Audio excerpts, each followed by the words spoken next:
What are we? What makes us what we are and what we're going to be? It's grit. It's what we started with last year, guys. Doesn't matter if you have one ass cheek and 3 toes. I will beat your ass. Can definitely compete with the big dogs. 10-5 end zone touchdown Detroit Lions. You guys are unbelievable, man. I'm telling you. We are driven by Detroit. Hello, everybody, and welcome back to the post-game show for Motor City Mania. As you can clearly see, we are in a different venue because I did what I could sitting in the chair for the game, but needless to say, trying to do that for the remainder of this was not going to be something that I was going to do because there's only so much I can do sitting in that chair without, for lack of a better term, being in agony. So I decided that I was going to move to the living room and sit on something that was a hell of a lot more comfortable than my desk chair. Plus, on top of that, I also get to watch the game that I want to watch in here, which is the Bills and the Chiefs, because, well, I figure that's actually kind of interesting and worth watching. But coming to the stage, we currently have Chris. Just give me a second, Chris. Unfortunately, I'm trying to get everything set up here. Okay. Let's see here.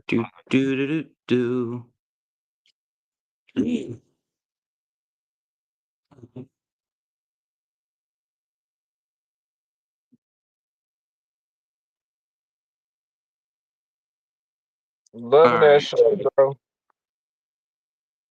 Beg your pardon? Said I'm loving that jersey, that hockey jersey. Oh yeah, trust me. I wanted to get my hands on one of these when they came out.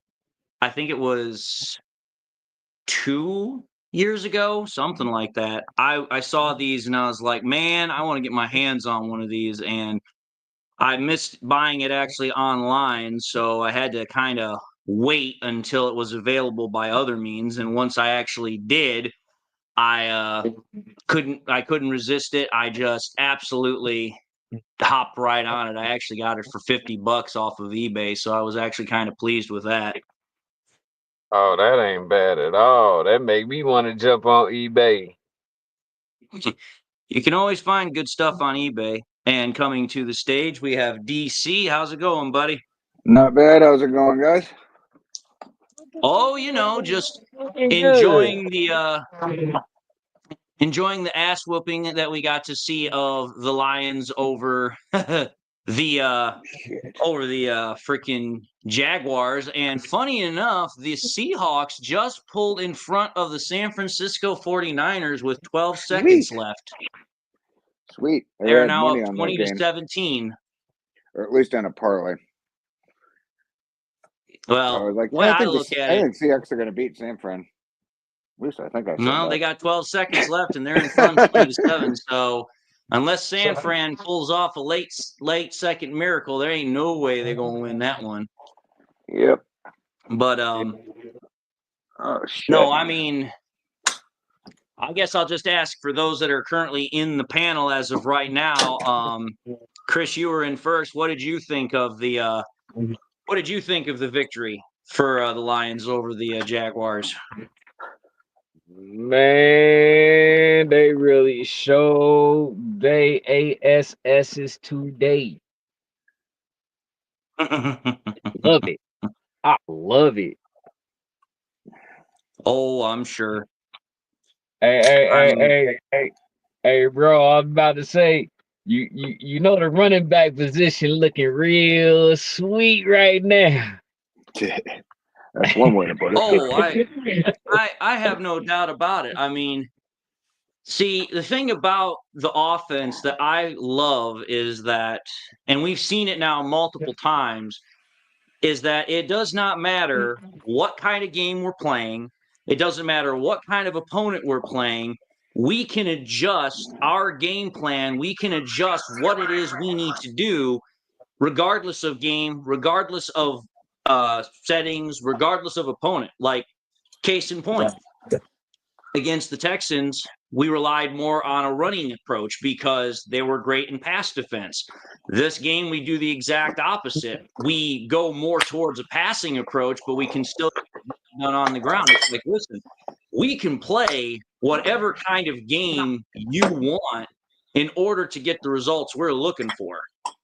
And Absolutely. coming to the stage is Smoking Jeremy B. How you doing, boy? Hey, Oh, Man. I'm sure, much like every other Lions fan right about now, doing pretty damn good. I mean, when you win 52-6, I mean, there's very little reason to not be happy. The only reason I'm not happy is Gibbs didn't score a second touchdown for me to win my parlay. Other than that, I'm ecstatic. I mean, I did hit on calling for a David Montgomery touchdown, a David Gibbs a Jahmyr Gibbs touchdown, and I'm on a Brock Wright and a Jamo touchdown, though. So I think I did pretty good. Oh, yeah. yeah, I'd say so. You know, I bet a quarter and 125, so that's a good bet. Oh, yeah. Oh, I guarantee. Braylon's already chiming in here. He says, I don't ever want to hear that Goff ain't mobile. Goff haters be silent. Yes. Yes, sir. I already said, you know, if I he mean- ran the same 40 as Mahomes, they both ran a 4.8. So at the same time, he just hadn't shown it. But it's because of key things. Number one, we haven't had the run blockers we have downfield right now. 1 second, Clive. And number two, it is what it is. Goff is more athletic than people want to give him credit for. And we saw that in week 18 in 2022 on that end around to Jamo. Who was the guy that ran past Jamo to throw the block? Oh, yeah, that's Derrick Goff. Yep. Goff is one of those guys. The best way I can describe him is that he uses his athleticism selectively. It's not something you're going to see all the damn time, but when it comes out, it definitely fits the needs of what you're looking for. Yeah, it's what you And call to be it. entirely honest, I prefer it that way. I much rather would prefer my quarterback to be safe in the pocket rather than being Anthony Richardson and throwing his shoulder into freaking safeties and linebackers. So let's see, Yep. we scored over 40 points now, 4 times this season? 3. Yep. Or now it's the 4th, I believe. Yeah, because Yeah, we this is scored the 4th. 47 Seattle. against the 47 against the Cowboys, 52 against the Titans, and 52 against the Jaguars now. So that's the 4th time we've scored over 40. And the second time we've scored over 50. Right. Seems like a lot more than that. No, I mean, we've scored a lot of 30-point games, but Yep. I mean, when you're talking about 40 burgers and 50 burgers, I mean, you're Doesn't talking happen a about lot. a hell of a lot of points. We've had 1 30-point game. Yep. Hmm. 120, right? 3 of them in the The way I look at it Yeah, is close enough. the Lions, they have an offense that, for lack of a better term, I don't think anybody has realistically been able to figure out, because our offense, as I was saying before you jumped in, Jeremy, our offense, much like the rest of our team, it has the ability to adjust itself for whatever team, opponent, game plan we need to use in order to win. We're not just a one-dimensional offense. Right. That trip bunch 11-man is our base offense. If you actually look at it, we run that 80% of the time. And what we're doing pre-snap is using motion to show whether it's a zone defense or a man defense. And 9 times out of 10, if they show a man defense, he audibles into a run play. Mm-hmm. Which Yep. that's just smart, because Goff has been terrorizing zone defenses for a while. Yep.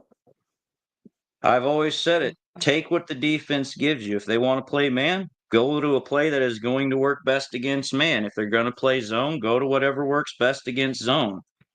And if you don't really have anything, hey, that's what a timeout is for. You can just stop the play, go to the sideline, reevaluate yourself.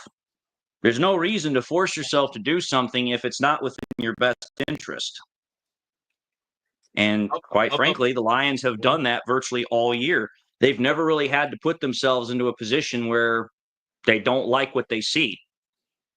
And when one part of the team isn't working right, the rest of it picks them up usually.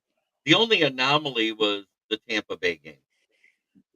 Yeah, and I have said it multiple times about that game and even the Rams game. I said it during the game, I said it after the game, and there were people that wanted to dispute with me on it, but I was like, listen, people forget and overlooked the sheer importance that freaking Josh Reynolds had on our offense. And it was plainly obvious because once Tim Patrick kind of filled in that role on the offense, it was kind of interesting how the offense all of a sudden started opening back up. Because now you had somebody who could make things open for Sam Laporta, Jamo, Amon-Ra St. Brown, because now they had a third wide receiver that they had to cover and take care of. Plus, on top of that, I think also the fact that it was beginning of the year, they also kind of had to get themselves back into a rhythm. But Josh Reynolds played a much deeper role than I think most people gave him appreciation for. But that's just my opinion.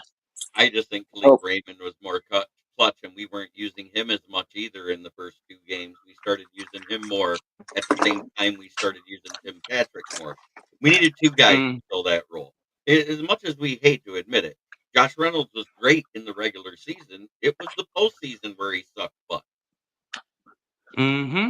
But he has a history of that. Wow. So they did pull it off. Seattle beat the 49ers. Jesus. No Smith rushed it in from 12 yards out on a broken play. Yeah. Yep.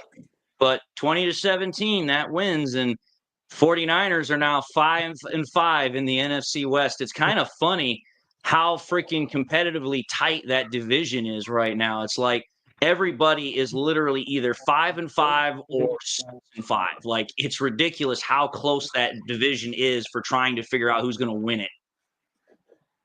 So I'm kind of curious how that one's going to play itself out by the time we get towards, like, week 15, 16, 17. How about Green Bay making Chicago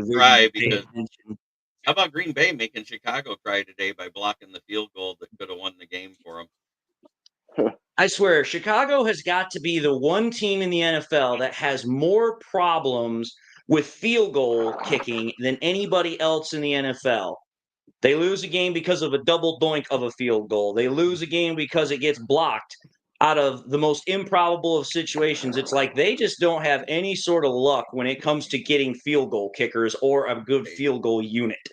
They made a clutch play to get to where they were within field goal range with 34 seconds on the clock. Why did they wait till 3 seconds on the clock to call that timeout? Because freaking Matt Eberflus is an idiot. Yep, there's Chicago. And Josh Allen just scampered into the end zone for the Bills to extend their lead to 29-21. And they're about to kick the field goal to go up by 9 with about 2.5 minutes, actually 2 1/4 left. So the Bills might actually be the first team to give the freaking Chiefs their loss of the year, and thank God. Wouldn't it be funny? So after one more week of freaking Nick Wright freaking jumping on freaking Mahomes' jockstrap, I think I'll throw up. Wouldn't it be funny? Mahomes loses this week and then goes to Carolina and loses to the Panthers in back-to-back weeks. Wow. If that were to happen, that would instantaneously put them on massive freaking fraud alert. Right. No, not really, because at any given Sunday, look at who the Panthers just beat back-to-back. One was a bad team, but one was a team that was contending. So at the same time, while you say that, I think it was Dave Canales working with Bryce Young, making him become a quarterback in those few weeks he was off. And the biggest blessing for them was Dalton falling apart after beating the Raiders. Yeah. Because then it made it so, okay, Dalton isn't that good. Bryce Young wasn't that good. What is it? And it's a combination of everything. But you're talking about a first-year head coach with a second-year QB he didn't draft, but he hadn't really had enough time to get him into that offense. You know what I'm saying? Yeah. And I heard he was working out after practices with Dave Canales, trying to get better as a quarterback. Yeah. Well, again, the thing is that when you're talking about a first-year head coach like Dave Canales, you're talking about a quarterback that he didn't draft, he didn't have any sort of input in getting. There has to come a point, and you were kind of highlighting on it, that there has to be a moment where the coach and the player, they come to a mutual understanding of saying, hey, you know what? Maybe we weren't each other's pick. Maybe we weren't what each other was looking for. But if we work together here, we can make this work. And as you were pointing out, it's like ever since Bryce Young, he got sat, he got benched, started to work with the coach, we've seen I wouldn't say a great, but we've seen a much better version of Bryce Young than we have ever seen during his time as a career. So it's like, so long as you have players and coaches that are willing to work with one another, and it doesn't matter what the team is, if you have that concept with the coach and a player, you'd be surprised how much further you'll get along rather than always bumping your head and being an idiot. Oh yeah, and So. then but that's a clown show, that coaching staff over there in Chicago. Because guess who the passing game coordinator they promoted to OC was? I think I remember reading it when I was on His NFL.com. Something Waldron. Well, yeah, no, Waldron's fired. Shane Waldron got fired, and they promoted their passing game coordinator, Brown. Oh, that's right. He was the passing game coordinator for the Panthers last season, whose passing game sucked. Jesus. The Bears have always had this, I don't know. They've always had this propensity for getting really terrible acquisitions, whether it's players or coaches, and somehow think that if they go on the cheap, they'll be able to find something that works. And it never has worked. And I mean, for crying out loud, they are literally doing the exact same thing they have always done for the last decade. They get a high supposed profile quarterback.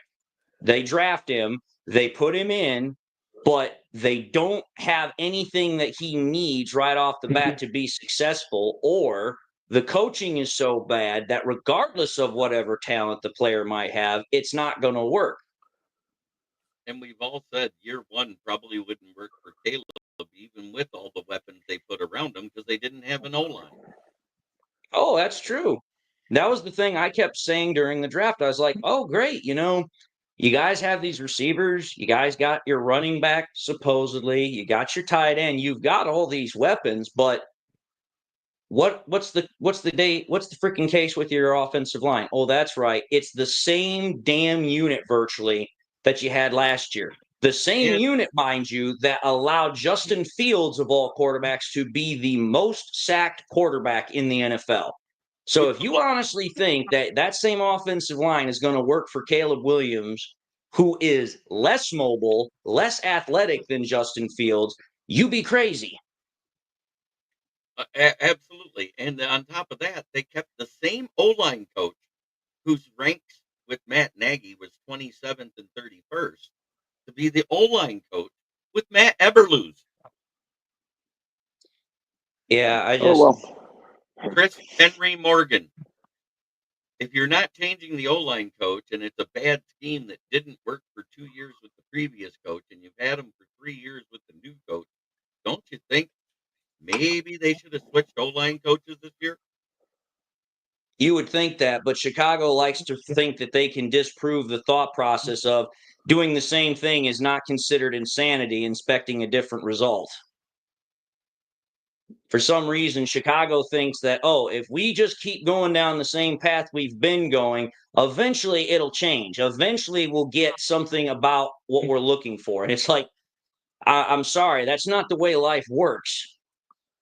And the fact that Chicago fans, all they have said the entire offseason, which has made me absolutely ridiculously annoyed, is I can't seem to recall a time at all where any sort of Chicago fan, whether it's Twitter, Facebook, whatever the hell you want to call it, they've all been like, oh, yeah, we're going to freaking retake the North. Freaking Caleb Williams, the next GOAT. It's like, dude, you guys are speaking so far out your ass, you don't even know where your mouth begins and your ass ends.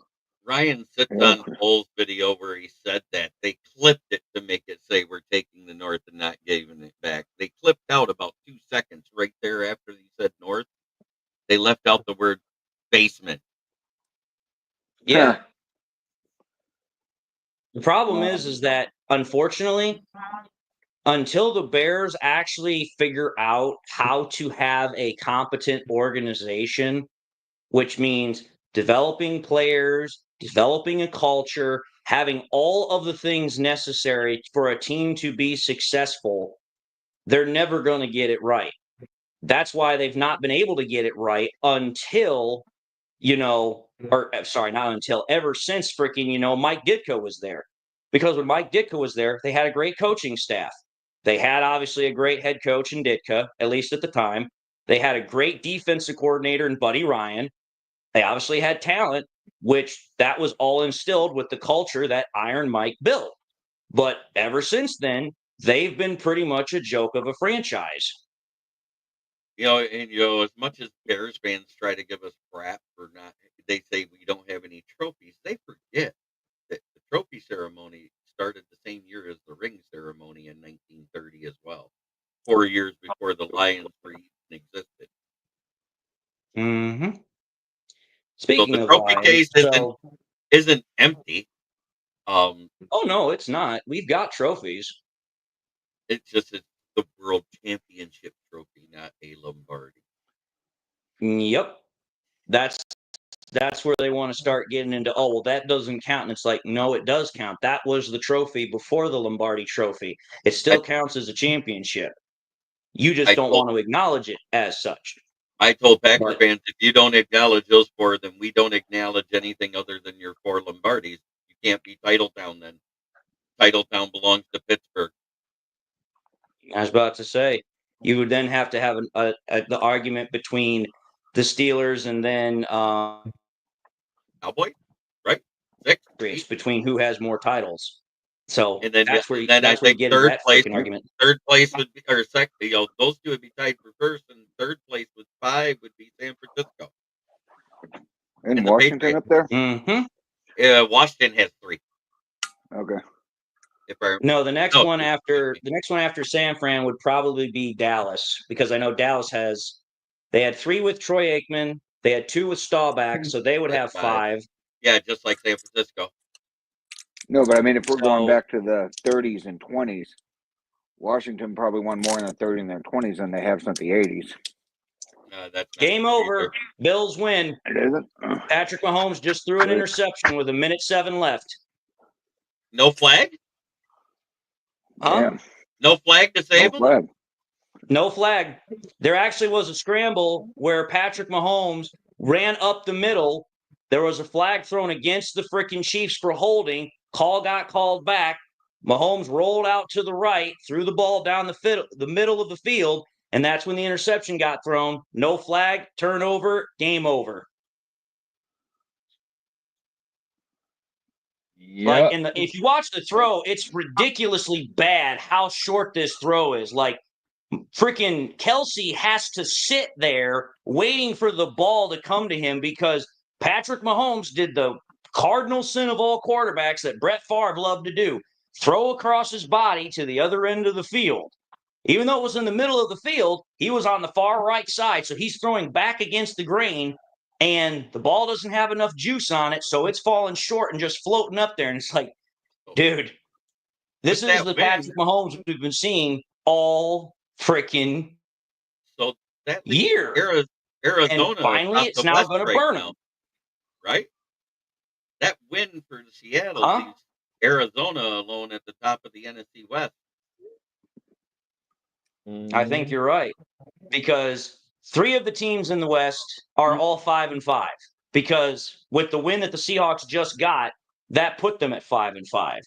So the Right. Cardinals, I think, are top of the division with At one win 6-4. more than the rest of them. 6-4. Right. So, but I'm just glad that now freaking people can stop ranting and raving about the freaking Chiefs being freaking perfect. It's like, dude, they've been getting by, skimming by the freaking, skin of their teeth. I have a question now.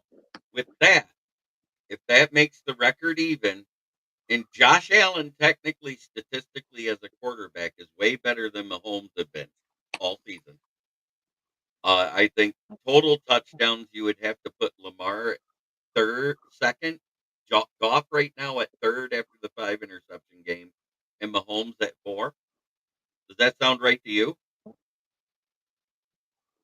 I mean, it depends on how you want to go about evaluating a player, but if you're going just based off of pure stats as far as touchdowns and everything else, then yeah, I would probably agree with you, because I actually took a look at the numbers after all the, data had come in for Lamar after his game that he played rather poorly against the Steelers, and then Goff's game.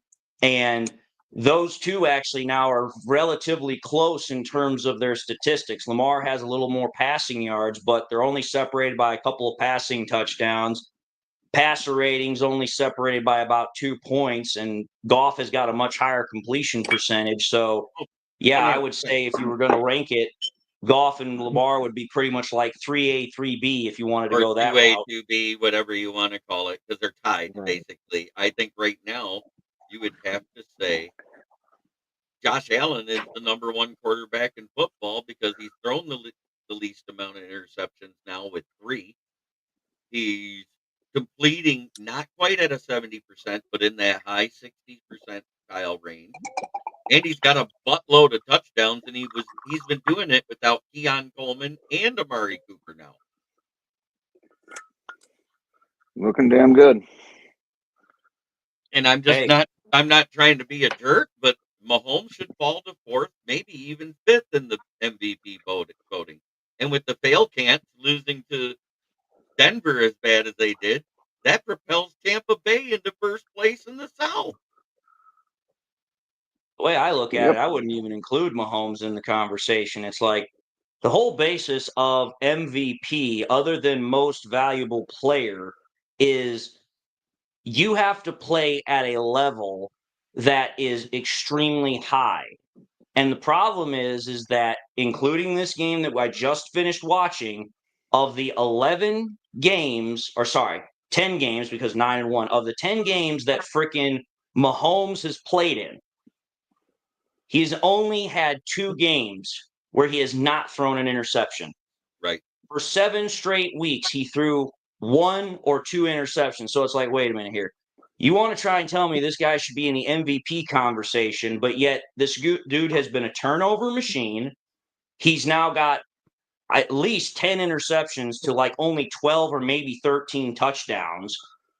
I mean, that's not MVP quality play.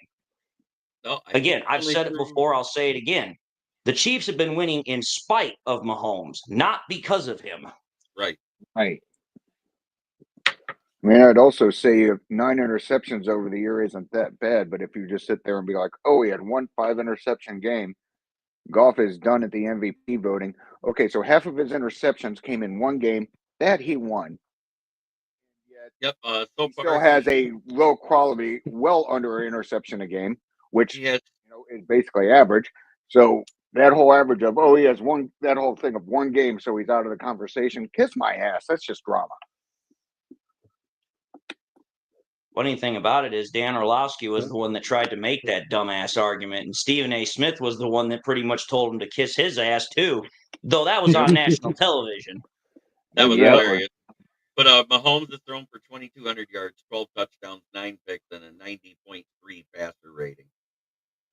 And those numbers are definitely going to go down after tonight's game. No, that's they will definitely go tonight. down. That's including tonight. So if you want to talk Mahomes as an MVP with 9 picks, there you go with Jared Goff too. The only difference is half of his came in 1 game. And none of them have had a completion streak that he had. Goff has 2,492 passing yards, 20 touchdowns, and 9 picks. Yep. And And a his pass rating's like 112.1. Yeah. Jared Goff, I think, either is number 2 or 3 in the NFL in passer rating. He's now also one of 2 or 3 quarterbacks this year, including Lamar, that has posted a perfect passer rating in a season. But yet again, Jared Goff is also the only quarterback to post a perfect completion percentage in a game, And throw Goff, multiple touchdowns in a game, and catch a receiving touchdown in a game.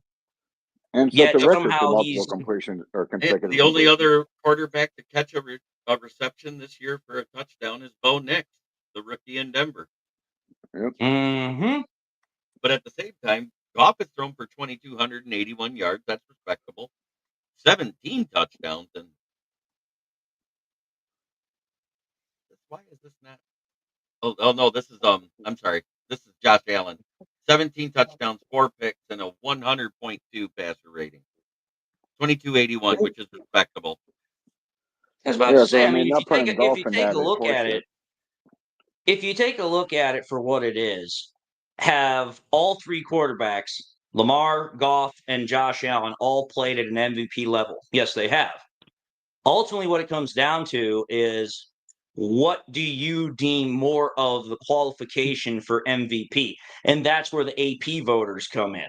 Some are Yeah, going and to I say, think oh, well, it's the Well, ability to win. Some are going to say, oh, it's the stats. It just all depends on what they it, perceive to be the more it's a important qualificating combination major. of it all. It's a combination of it all, really. But at the same time, Lamar has way more losses than anyone on that list right now. Yep. And he couldn't beat He's got Pittsburgh. 4. And He- he just lost another one. But at the same Yep. time, if he didn't have Derrick Henry, they wouldn't have any of those wins. No, they wouldn't. In fact, the funny part about it is So I that if you think take a Derrick look at, Henry deserves it more than Lamar. You're oh, I not agree. wrong about that. Mm-hmm. I Just mean, if like you take a look Saquon, at the Ravens, Saquon deserves it more for Philly than Jalen Hurts. 7 oh, and I 4. agree. The way I look at it is that Lamar, yeah, he's had a great season, but Lamar has benefited heavily by having Derrick Henry, because now what it does is it takes the one thing that always held back the Ravens' offense. Just think about it. Prior to Derrick Henry getting there, it was quite literally the Lamar show. Everything about their offense focused on what Lamar could do, whether it was running the ball or throwing it. With Derrick Henry there, it's like, oh, we don't have to just rely on one singular dude to be what runs the offense. So now it made it into a dual threat offense, which is why, as you were pointing out, Jeremy, now that they have Derrick Henry there, that makes it a much more dangerous offense. But even with that addition, they've lost some really boneheaded games. They lost to the Browns, of all teams. They lost their first 2 games of the year. And as we saw today, they lost to the freaking, Pittsburgh Steelers when they had a chance at the very end of the game to tie it. Freaking Lamar throws a touchdown. Great for him. But then you have a 2-point conversion play, and at the last He runs second, out of bounds. you don't. He didn't even run out of bounds. He was Well, he running to ran the out of left. bounds. And He ran to the sideline. he was running basically, to the left-hand side of the field, and rather than put the ball up to try and give somebody a chance to make a play, he just held on to the damn thing and then had nothing to do with it. So it's like, Actually, dude, maybe if you you're guys. Apparently, he threw that ball up. There is a little-known rule, at least I didn't get to prove this, that on a 2-point conversion, an offensive lineman can advance a fumble. I haven't heard that that. would be Have you guys? interesting considering that'd be interesting To an offensive considering lineman. It depends. If it's hit forward, then it's okay. You know what I'm saying? If it's hit and he's moving forward, that's fine. He literally can't throw it forward, because then it's like an illegal forward pass, basically. That's what I it's kind of thought too, but it looked like he threw it on the ground, or at least that's what my buddy was saying. He's like, no, we threw it on the ground because on a 2-point conversion, an offensive lineman could advance a fumble. I'm like, I have absolutely never heard that, because normally on a play, if it's a fumble, it's dead. I've Right. never heard on an offensive lineman they could. Now let's say as long as you're not down and you pick it up, I know you can advance it. You know what No, I'm no, saying? that In your possession. In your possession is what I'm saying. Hey, You can't hit it forward. You know, no. at no time can you hit it forward. the offensive you're lineman can't Anyway. run with it. He was assuming that the offensive lineman could run with it, and I'm like, You're what? 102 of the NFL and 11 weeks. Here a little bit. And the one play that never happened in NFL history is the 1-point scoring play. Hmm. Do you guys know what that Yep. is? well, Steve Largent did that. A 1-point scoring play has never been performed by a defense yet. Hmm. And that By a is when defense. that's when during an extra point attempt, whether it's the 2-point That- conversion or a field goal, that the defense returns it to their end zone for a 1-point safety. Yep. Yeah, I could see then why no one's done that yet, because that would be rather that'd be rather freaking hard to do. The stupidest one was there was a tie game where that happened, where they blocked the extra point, and the guy fell on it with no one in front of him. Hmm. Oh, Crazy. Jesus. If he'd have just picked it up and ran it in, it would have been game over. They win by 1 point. Hmm. And they lose on the coin flip, and that team loses. Oh, I remember when Steve Largent was holding, of all things, and he dropped the snap, and then he just started running with it, and then everyone on the field is like, what is this? Can he do it? The refs look at each other, and they're like, extra points, good. It's like no one had ever heard of that. I mean, even the refs need to look at each other. Everyone's on the field like, what the fuck is this? You can't just pick up and run the ball in. And they're like, well, yeah, I can. It's right here. All right, What do you so think of the now that the games are over, let's actually talk about what happened with the game today. So I already asked Chris this question. So you were the next one in the panel that came in, DC. So what were your thoughts on the victory today that the Lions had over the Jaguars? Good. It's basically what expected, and it turned out to be a week 1 college football game. When the other team just doesn't belong on the field, and Jacksonville needs to impeach their owner or do something because that place is a mess. But yeah, it's basically everything that I expected. I mean, it was a damn near perfect game. I will say the underrated highlight of that guy was that game is Kennedy, because that one play where he made 4 blocks on the Gibbs run, I was like, holy shit! He didn't block like that in Denver that I ever saw. But Tim Patrick? Patrick, yeah, sorry, did I say Kennedy? Yeah, You did. Patrick. You did. I was like, wait a minute. I didn't see No, I meant Kennedy today. Patrick. I meant Patrick. And Patrick Who the hell is actually this made quite a player? couple of good plays today. Yep. But I tried to get some carries. He's a beast. Yeah, that I'm was glad he nice got to a few see. runs. that was definitely But nice yeah, to see for what's expected? Pretty much damn near a perfect game. I can't really think of much complaints unless Goff actually got sacked. I don't remember him getting sacked, but other than that, nothing to didn't really get bitch sacked. about. All good. Yep. Everything good. All right. What about you, Jeremy? What are your thoughts from today's game? Well, it went exactly as I expected. I wrote in my article, I said, if everything goes right, it should be like a 48-14 win. It was 52-6, so I was off on both, but it was that type of game. I said, even if it went bad, we were going to win by a field goal. I had no faith that the Jags could beat this Lions team. Yep.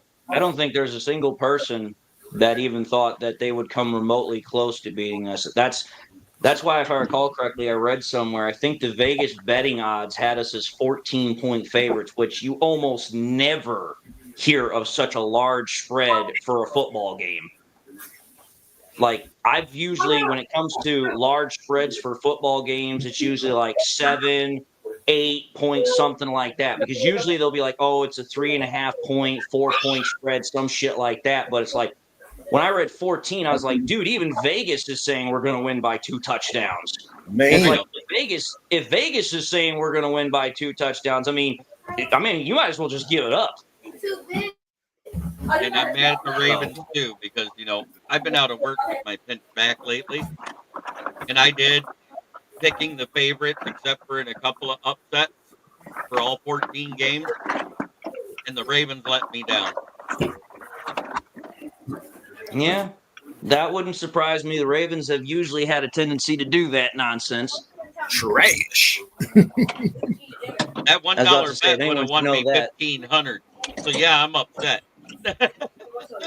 Yeah, I would be too. That's a lot of money that got left on the table. Right. Rich Everybody said else the guys won here that in I picked. Baltimore. Everybody else I But, picked won today. I'd be getting an offer for a cash out for about $5K right now at the last two games that he played. And I'd take it. Oh, anyone would take that. But Chemical, what did you think of today's game against the Jaguars? I felt like I was watching a game of Madden, like how I be smoking people when I get online. I mean, you're not wrong. Yep. In essence, that was about what it came down to as far as the performances. I mean, I'll just say this. I've heard everything you guys have said, and I agree with you. It's like, dude, I remember sitting there watching the game, and I was like, it's like we're playing a freaking junior college team right now. It's like there's no competition. There's no resistance, opposition of any kind. It's like, I mean, to put it into perspective here, Goff finished the game 24 of 29 with 412 yards, 14.2 an average a throw, 4 touchdowns, perfect passer rating. Okay. Then you take a look at the receivers. Freaking St. Brown finished the game with 160 plus yards, with 11 receptions on 11 targets, with 2 receiving touchdowns. Woo. And then Jamo on 4 catches has like 120 for 30 an average with 1 touchdown off of 6 targets. It's like, dude, it's like at that point you pretty much got the story within just those stats. It's like offensively they could not stop us through the air, which is exactly what I knew they were going to be able to do, which is kind of funny because, correct me if I'm wrong here, how many freaking people wanted to say that this was going to be a potential trap game for the Lions because of what the Jaguars did against the ridiculous freaking Sam Darnold-led Vikings offense? Oh, they picked him off 3 times, held the Vikings to 12 points. I'm like, dude, you're trying to tell me that my offense and Jared Goff should take an indication of how Sam Darnold of all quarterbacks played. Sam Darnold's not that hard to embarrass, so try again. Right. So here's your amazing origami stat of the day. This is the first time since 1979 that an offense has outgained another offense by 475 yards. It was about 600 yards total, wasn't it? Yeah, I'm saying we outgained what they had by 475 yards. That's crazy. They had 170, we had 645. Because when you pretty much what it tells me is that their defense didn't show up at all, and their offense had about as much strength as a freaking field mouse. So they had 10 first downs, we had 38. They were 2 of 10 on third down efficiency. We were 6 of 10. On fourth down efficiency, they were 1 of 2. We were 3 of 3. I didn't even realize we went for it 3 times on fourth down. And I watched the entire game. 47 really total plays on offense for them, 76 for us. I mean, here's one that'll really blow your mind. I don't know if you noticed this during the game. We didn't punt the ball once. No, we didn't. One time, we didn't punt the ball. Not once. Jack Fox didn't even need to get into his freaking uniform for the day. He could have just stayed in his street clothes. Oh, yes, he did. He had to hold the football for Jake Bates. Okay, fair enough. Still, like his primary responsibility as a punter, he's on the sideline other than just holding field goals and extra points. Not busting a sweat. I literally called it Friday night on my podcast. Somebody said over under 1.5 sacks for Smith. I said, you know what I want? Exactly what he's been doing for Cleveland. I want 1 sack and a handful of pressure. That's all I need. And he sure as hell made that happen. Only sack of the game was Za'Darius. And dude, I'm going to tell you this. What did you guys think of this? Because when I saw it during the game, I was fucking pissed. That freaking elbow shot that they freaking did on Za'Darius's ribs by Travis Etienne. I was like, dude, you dirty little motherfucker. You ought to get freaking, whatever by the freaking defense. They ought to freaking dogpile your ass. They should. It's like, you freaking know we just got him. and your first inclination to chip block him rather than throwing your shoulder, which is the legal precedent, is you throw your elbow bone first right into his exposed ribs. So they gave him a half a sack with Jack Campbell because they both got there about the same time. Oh yeah. Yeah. That's how the official stat works. I just was Dude, looking at it. we gave up 6 points. I'm quite fine with that. Yep. You know, they had to do something. You know, I'm okay with a team getting upset because of a team running up the score and they try to do stuff like that. But at the same time, when he did it, I don't even think he actually hit his ribs. I think he hit that muscle right between the ribs there on the side, and it knocked the wind out of him.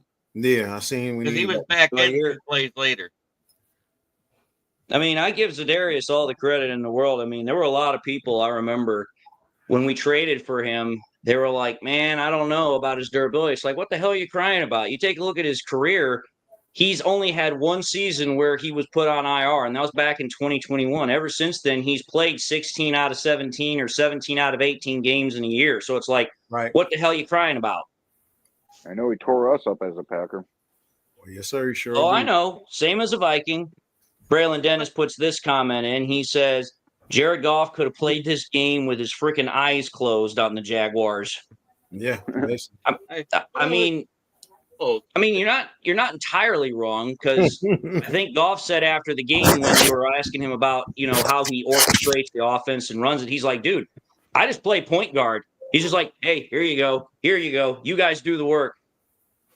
And that's in essence what he does. I mean, that's putting it rather simplified, of course, because Goff obviously does a lot of other shit, pre-snap, post-snap, and all that other crap. But all Goff really does is, once he's got the play he's looking for, he puts the ball into either the running back's hands or the receiver's hands, and they're the ones that make the magic.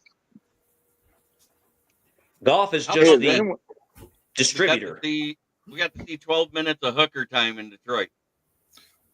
Yeah, that's true. Hey, has anyone heard about Alex? Is he back, or he's going to be out for 6 weeks? He has a broken forearm. Shit. Campbell said that because of that broken forearm, he's going to be out for at least 6 to 8 weeks. So, in theory, depending upon how fast he heals, we could have him in time if we get the first round bye for the divisional round. Yes, sir. Fuck. Wait a minute. So, wasn't he in the cast before, like 2 seasons ago? No, that was Kaminsky. Kaminsky. Kaminsky was in a cast. I remember Kaminsky had it on his. I remember Alex Anzalone had his thumb in the cast. He had to get. No, he just had his hand taped up. It was never in a cast. It was just taped up. It was a strain. Okay. It wasn't a break. Didn't he get surgery on that thumb? I think that was 2 seasons ago. Because I remember he had a black thing around his thumb when he played the game, and I believe we lose that game. It might have been on Thanksgiving. I don't know. Doesn't really matter. The point is that the NFL is not going to let him likely play with a broken forearm, even though it would probably come down to a matter of pain tolerance. Right. But it's like, listen, Jack Campbell's doing a pretty damn good job filling in.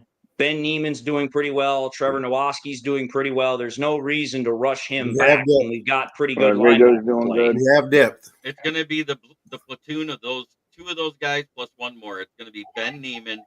It's going to be Trevor Nowaski and Malcolm Rodriguez platooning that spot for Anzalone. And the green dot will probably go to Jack Campbell in this instead.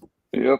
We still got reason. To be entirely honest, based off of those guys, I have absolutely no problem with that. Nowaski has proven that he can play well. Rodrigo, we already know what he can do. Jack Campbell, we know what he can do. It's like, listen, would I love to have Alex out there? Yeah, I would, but there's no reason to rush him back. Let him get healthy, ready for the playoffs, and we go from there.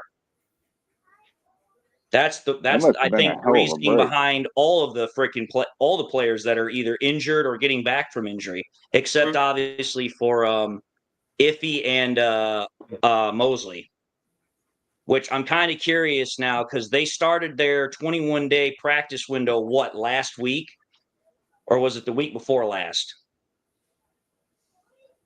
What for the who?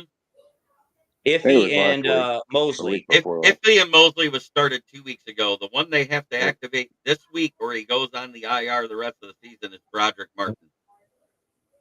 Right. Martin, I don't know if they're going to activate him or not. They've got a really fucking deep rotation in the interior defensive line group, so they might just save him because they could always use another cornerback.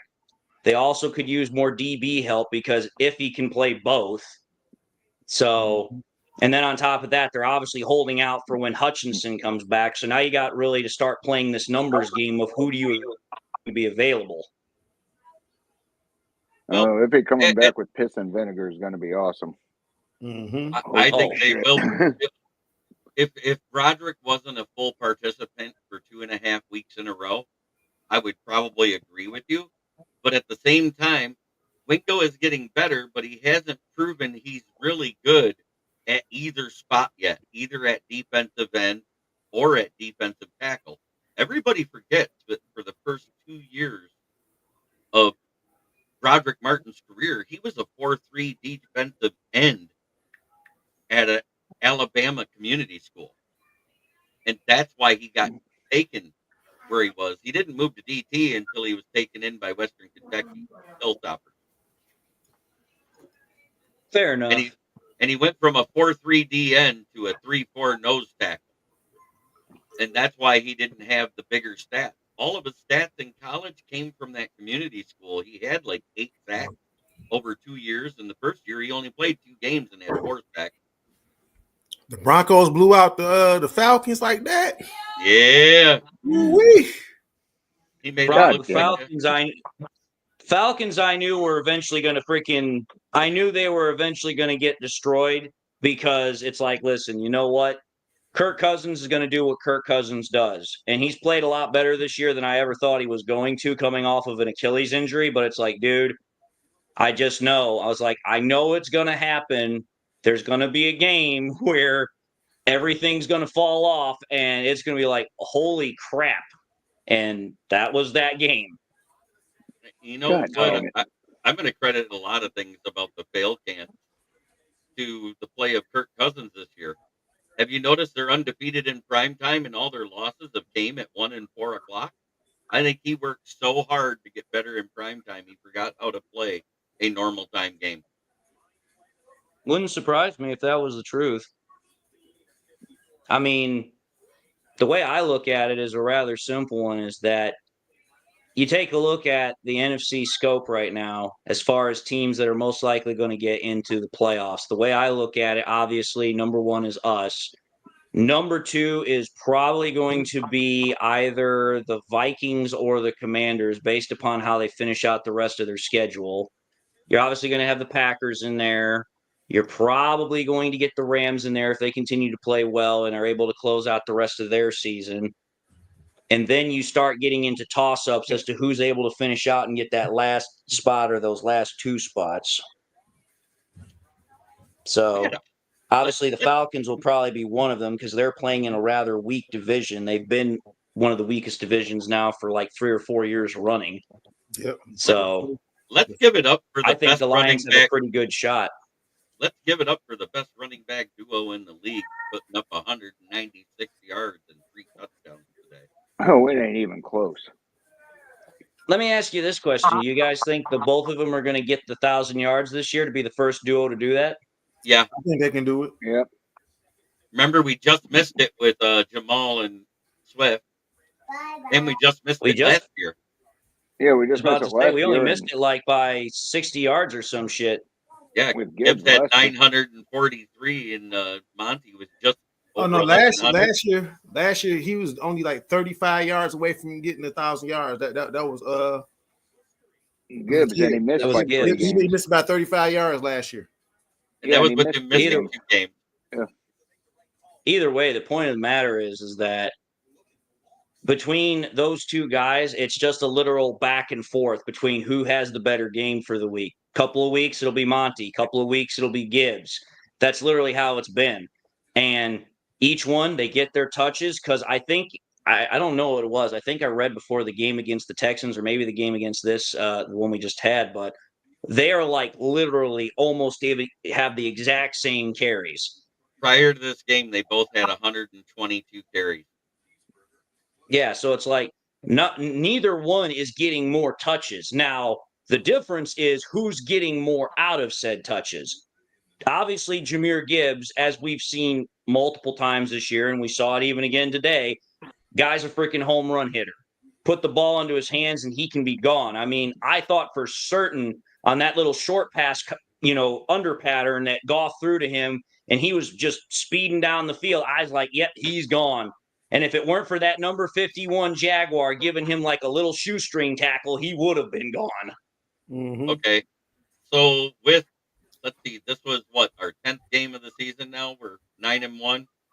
Yeah. So That's we still 7 have games left. 7 more to go. And he has 796 yards. He'll crack that 1,000-yard carry, barrier within like 3-4 more games.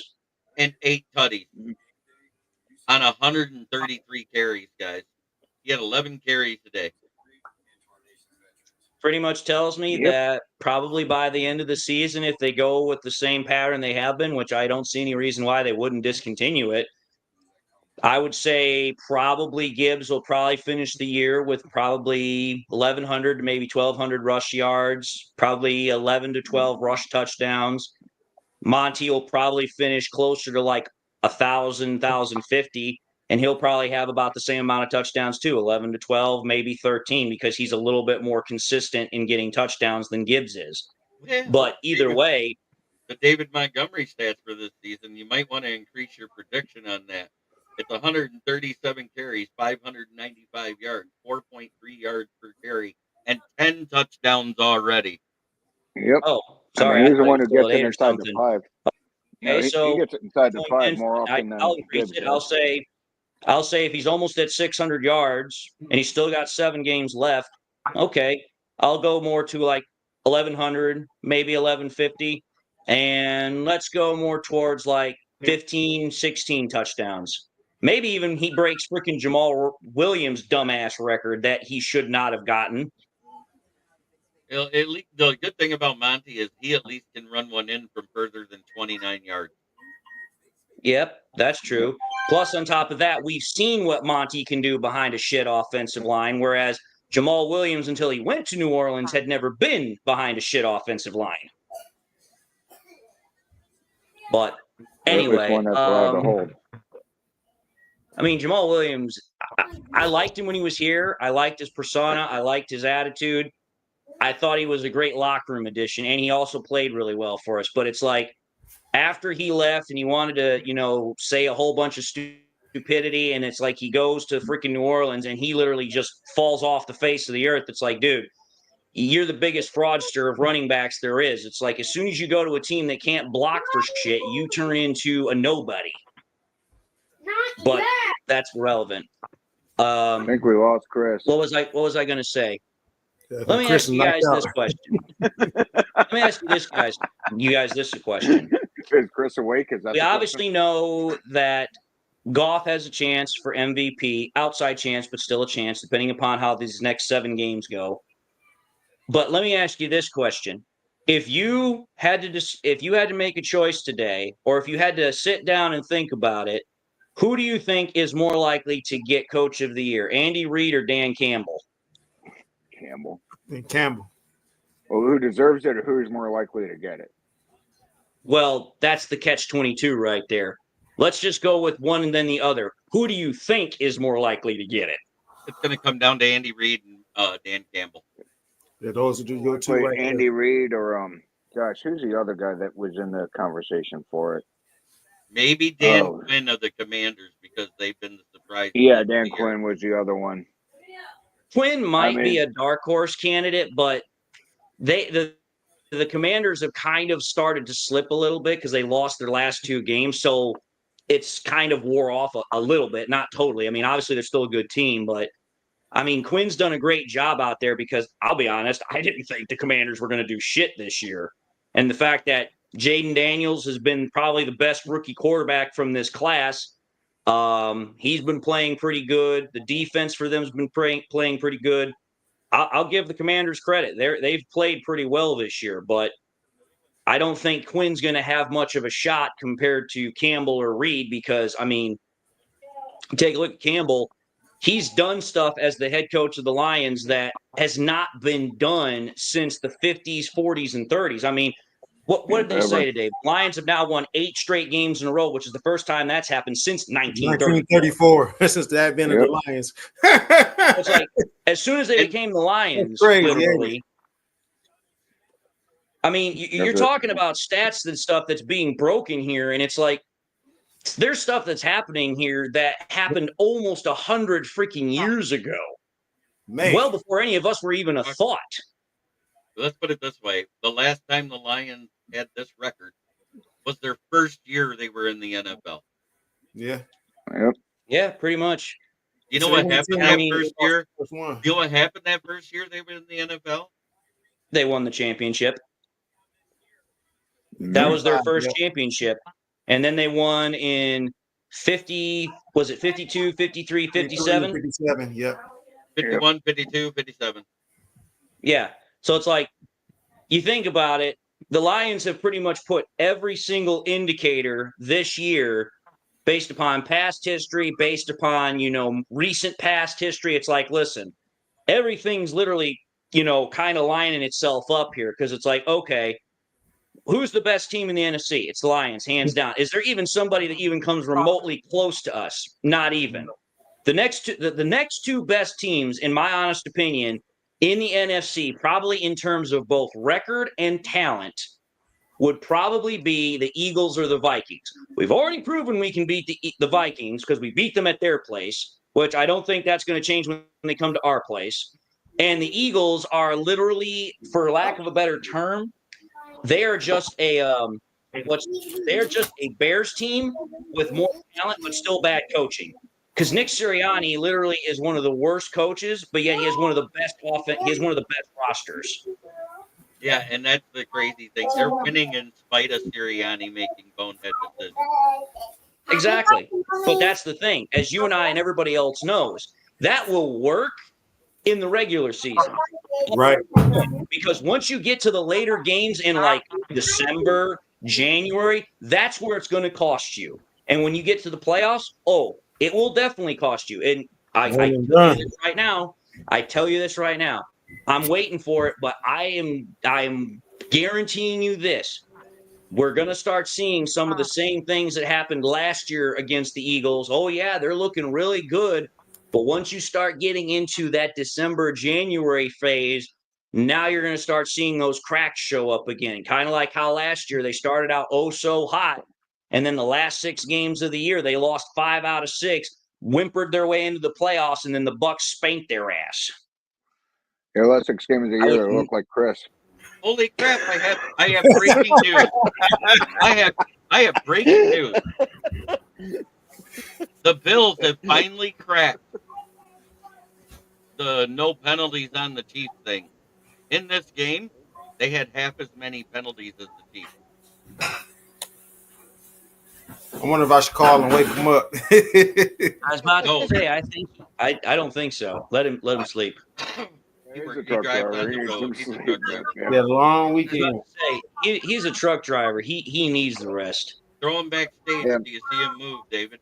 Yeah, that's exactly what I'm gonna do. I'm gonna. In the meantime, we'll still give him a shit.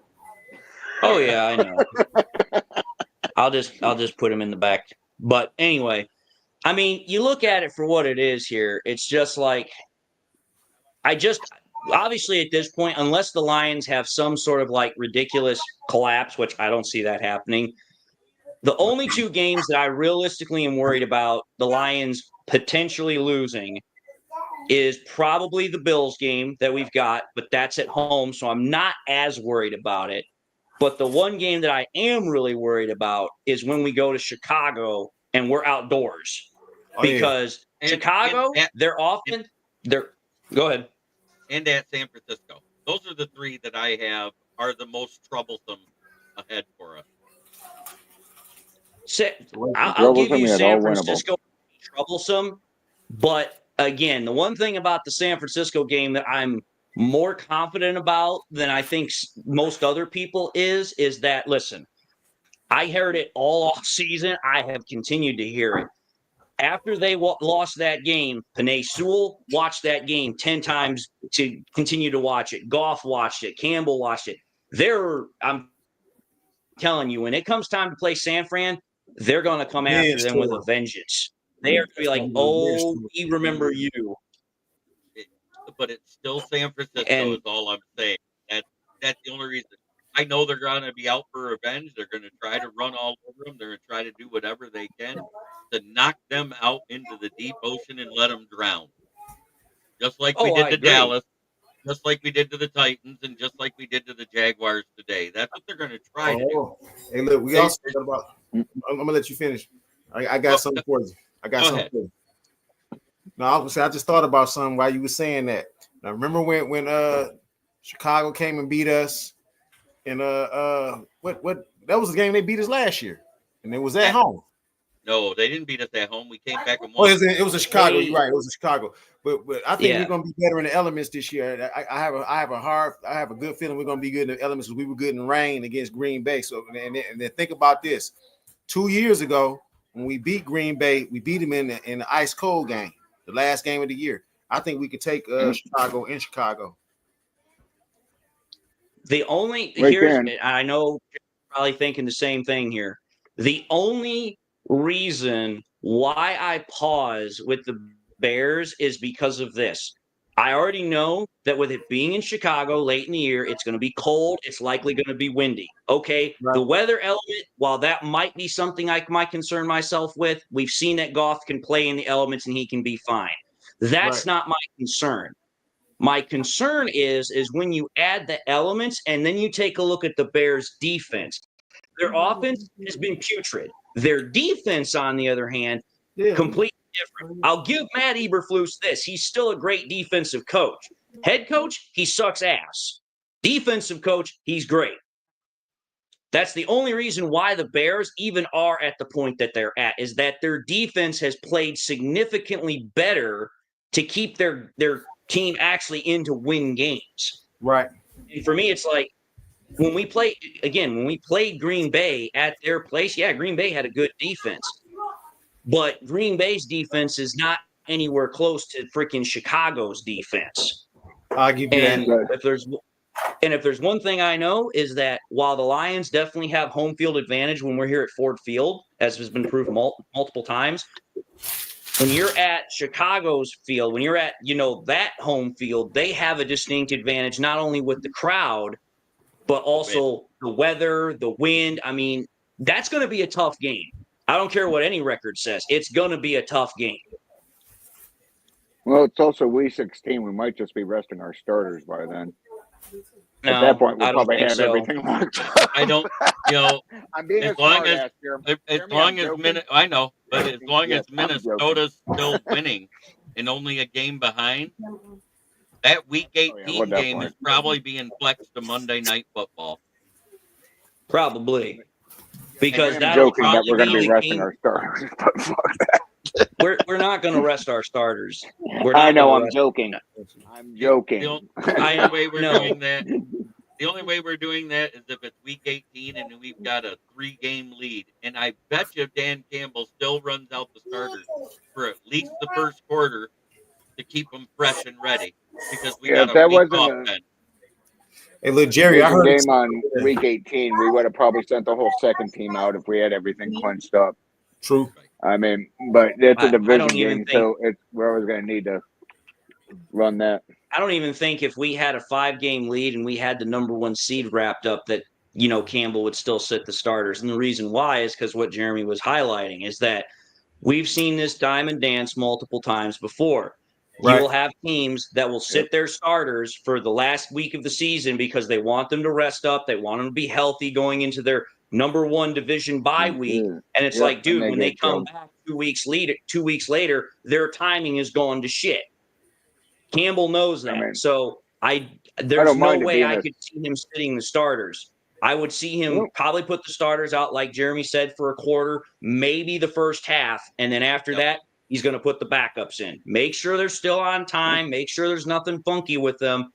But no, we're not going to leave them out there the whole game to risk them to injury. We just want to keep them in rhythm and tune. Right. It'd almost be interesting to start the backups first half and then bring the starters in the second half just to get them some come from behind experience.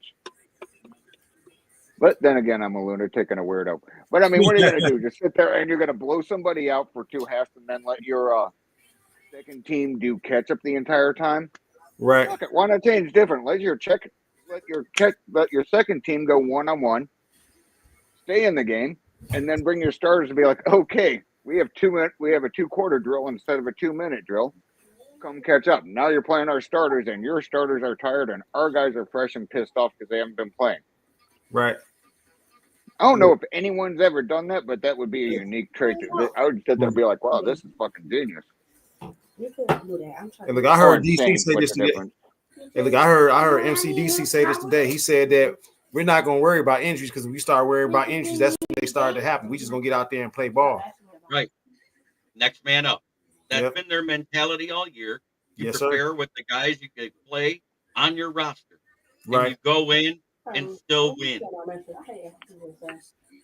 They're like that Kendrick Lamar song right now.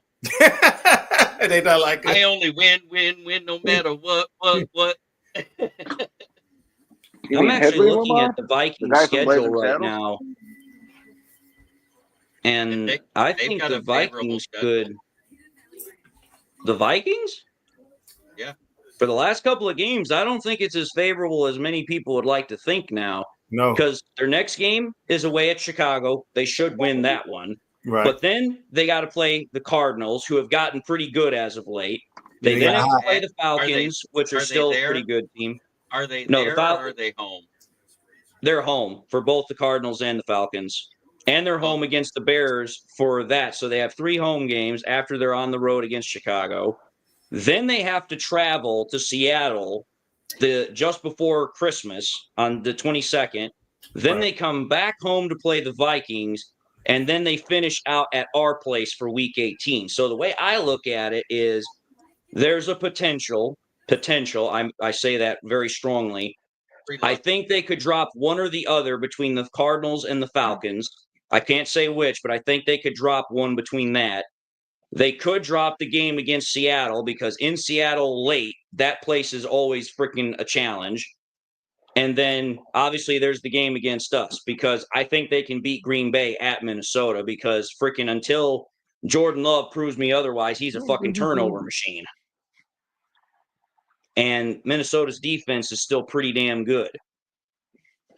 So long as the Lions keep winning, which I don't think there's any reason to assume they won't because, again, like we were just saying, the only games on our schedule remaining that have any potential, trip-up effect, I think are, the Buffalo game, the Chicago game, and the San Francisco game, which, funny enough, all of those games are back-to-back-to-back. Because we play Buffalo first at home, then we go to Chicago, then we go to San Fran, and then we're back for Minnesota. So if the Lions can somehow find a way to win 2 of those 3 games out of Buffalo, Chicago, and San Fran, I think by the time we get to playing Minnesota Week 18, we should have it wrapped up. That's just my optimism, kind of peeking through there a little bit. I mean, I could go homer and say, look at this, we're going to end up 16-1. But I don't want to do that. I said 14-3 would be the max we could get to this season, and I'm still pretty sure that's about where we'll end up. If we're at 14-3, we're sewing up the NFC anyways. Yep. I remember when I started this year, and Chemical, DC, you guys can back me up on this. I said, listen, the floor is no lower than 11 wins. I said, I don't see us losing more than that. Right. But I said, if we play to our max potential, you're looking at a 14-15 win season because there are only a couple of games on the start of the schedule. When we started, I was like, there's only a couple of games where I realistically think we could be in trouble. And the fact that we lost that game against the Bucs, while it was a fluky loss, it does come back to hurt us because it's like, hey, a loss is still a loss that is going to impact that somewhere. So it's like the Lions are going to have to offset that somewhere by winning a game that earlier on we might not have thought they could have pulled off, like a Buffalo game, like going to Chicago and winning there. Right. So, and I have no doubt that the Lions could do that. I don't have a doubt in my mind they could do that. But I also know that based upon how this schedule is looking, I would not at all be surprised that the Lions have they don't call it technically a primetime game, but I call it a primetime game. I wouldn't be surprised if the Lions have 3 primetime games in a row. Yes, sir. Because they're going to have the Thanksgiving game against Chicago, which I'm telling you this right now, we better fucking win that game. I'm tired of losing on Thanksgiving. Amen. So they've got that game against Chicago. And then, thankfully enough, here's the one thing about this that I'm actually kind of happy about is we actually get a full week before we have to play the next person, which is Green Bay. That's an 8:15 game. Right. But then we play Buffalo. Right. If Buffalo continues to win like they're doing, that game's at 4:25. I guarantee you that one will get flexed too, because why the hell not? Right. NFL is all about trying to maximize money. So if Buffalo's coming to Detroit where, hey, we've had how many primetime games at Detroit? What's one more? Yeah, I agree. And Braylon puts in a comment. He says, Texans game proved to me we can beat anybody. We can beat anybody anywhere during using any method. Doesn't matter. You realize that the Bills losing or Bills beating the Chiefs, and that's a conference game.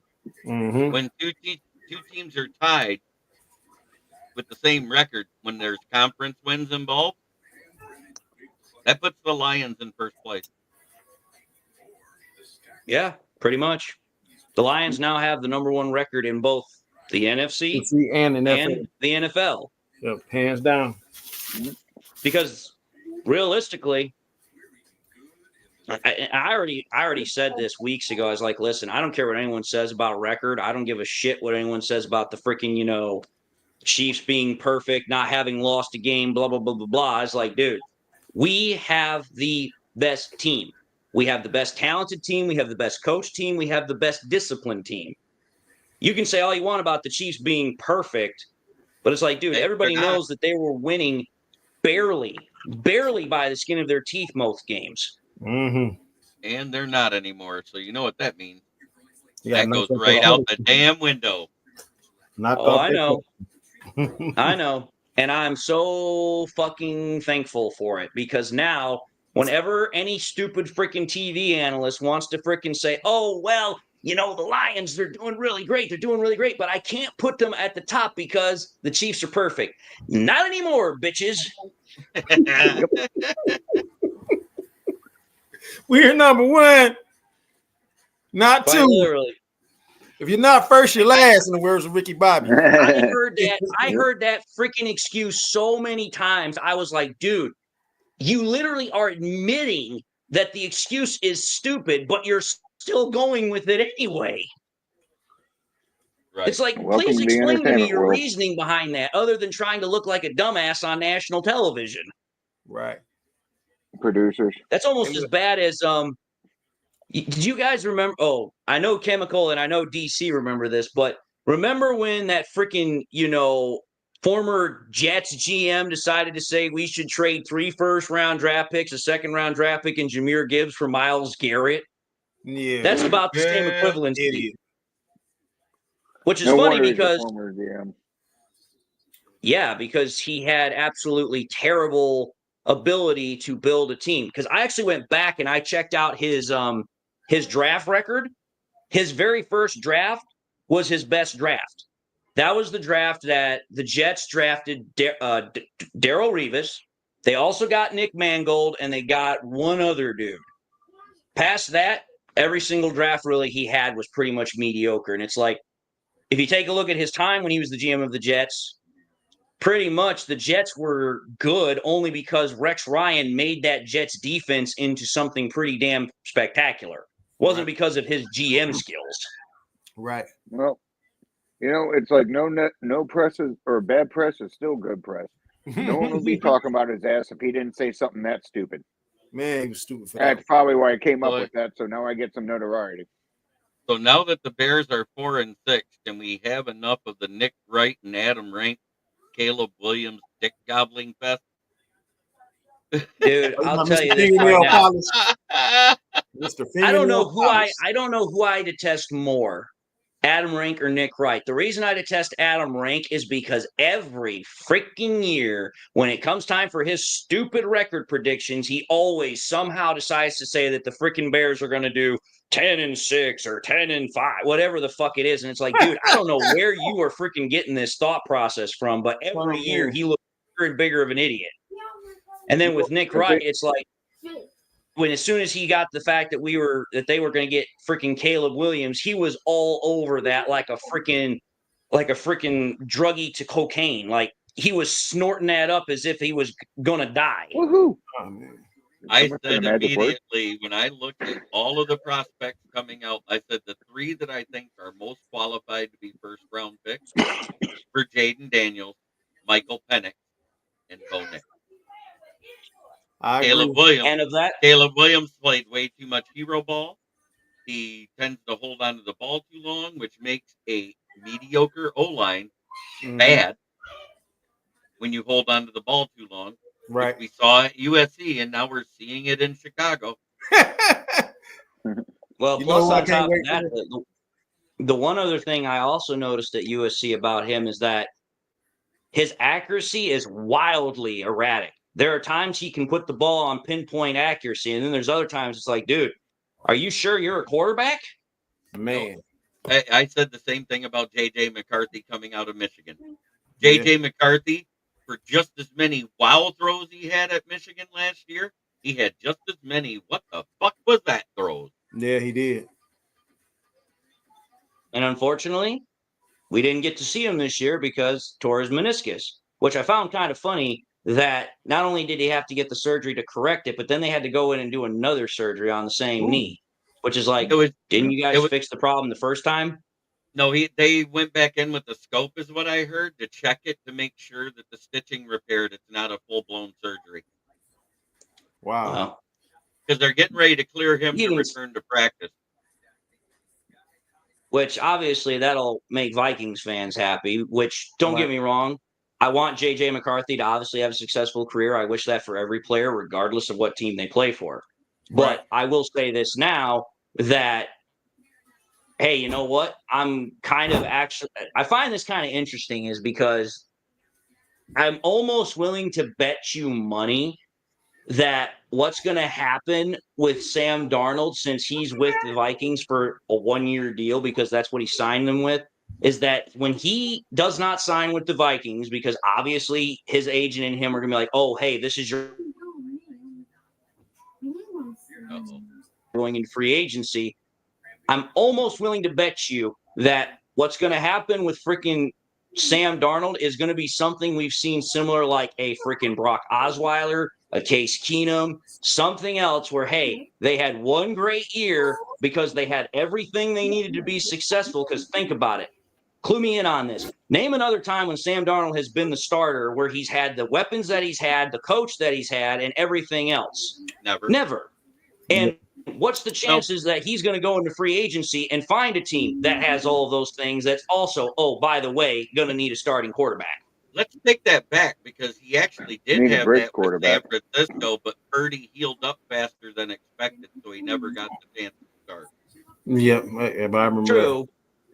True, he had it, but that's the problem is that never got the chance to show it. And honestly, out of all the potential teams, dude, this is the only thing about this that really, really gives me pause to wonder.